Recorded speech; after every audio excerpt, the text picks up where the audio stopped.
Welcome everyone to Ideas and Reality. History of 15 centuries. The dismantling of the empire, the churches scattered throughout the territory became substitutes for the shattered Roman administration.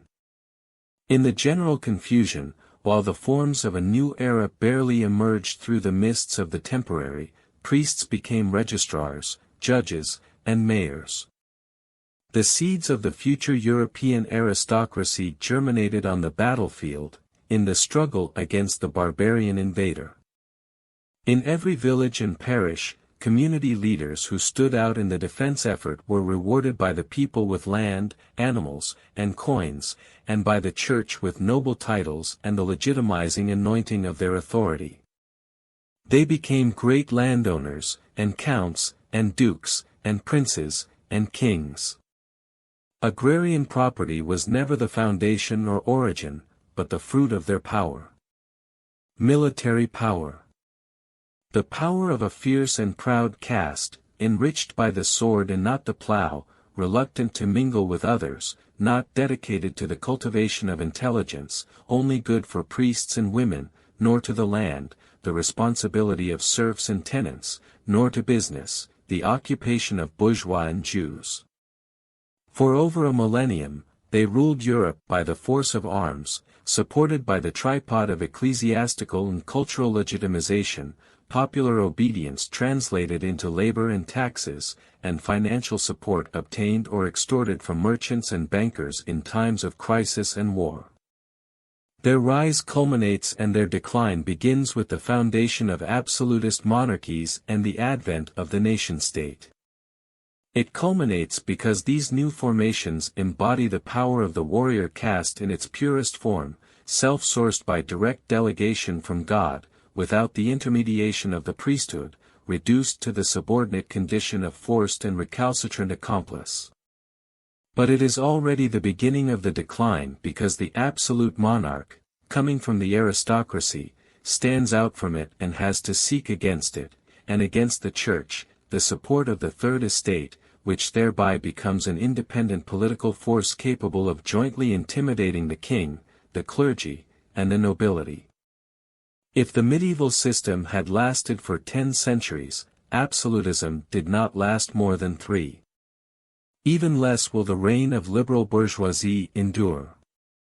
A century of economic and political freedom is enough to make some capitalists so immensely wealthy that they no longer wish to submit to the whims of the market that enriched them. They want to control it, and the instruments for this are threefold: the mastery of the state, to implement the status policies necessary for the perpetuation of the oligopoly, the encouragement of socialist and communist movements that invariably favor the growth of state power, and the enlistment of an army of intellectuals who prepare public opinion to bid farewell to bourgeois liberties and joyfully enter a world of omnipresent and obsessive repression, extending even to the minutest details of private life and everyday language, presented as a paradise adorned with both the abundance of capitalism and the social justice of communism. In this new world, the economic freedom essential for the functioning of the system is preserved to the strict extent necessary to subsidize the extinction of freedom in the political, social, moral, educational, cultural, and religious domains. In doing so, the mega-capitalists change the very foundation of their power. They no longer rely on wealth as such, but on the control of the political and social process. This control, liberating them from the adventurous exposure to market fluctuations, makes them a durable dynastic power, a neo-aristocracy capable of safely navigating the vicissitudes of fortune and the succession of generations, sheltered in the strong castle of the state and international organizations.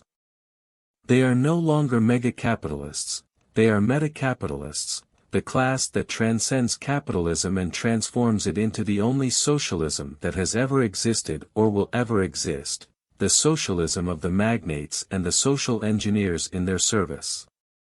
This new aristocracy does not arise, like the previous one, from military heroism rewarded by the people and blessed by the church.